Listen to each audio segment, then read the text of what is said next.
Bonjour à tous, dans cette vidéo nous allons voir comment résoudre des équations quotient nul avec un exemple. Donc voici l'exemple, on veut résoudre une équation quotient nul, c'est-à-dire ici moins 2x plus 3 divisé par x moins 4 égale 0. Donc pour ça, on va utiliser la méthode suivante, on sait que a sur b est égal à 0, c'est-à-dire un quotient est égal à 0. Ça implique forcément en fait que a est égal à 0, c'est-à-dire le numérateur est égal à 0. Et attention, le dénominateur, c'est-à-dire le b, doit être différent de 0, car on n'a pas le droit de diviser par 0. Donc vraiment, attention à ça. Ici, notre b, le dénominateur, qui doit être différent de 0, c'est l'expression x-4.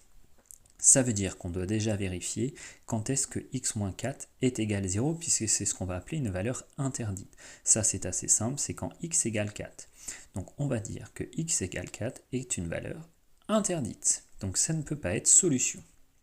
Une fois qu'on a fait ça, on va pouvoir essayer de chercher quand est-ce que le numérateur est égal à 0, c'est-à-dire ici quand est-ce que moins 2x plus 3 est égal à 0. Donc pour ça, on va résoudre très simplement l'équation quand est-ce que moins 2x plus 3 égale 0, une équation plutôt simple, c'est-à-dire ici ça va revenir à dire quand est-ce que moins 2x égale moins 3, et ce qui veut dire quand est-ce que x égale moins 3 sur moins 2. On divise négatif par négatif, donc en fait c'est la même chose que 3/2, qui est la même chose que le nombre décimal 1,5.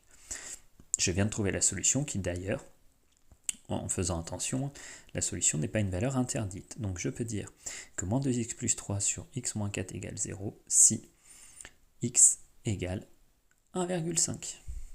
Et donc, vraiment, c'est important de vérifier que cette solution n'est pas la valeur interdite, mais ce n'est pas le cas puisque c'est 4 la valeur interdite. Voilà.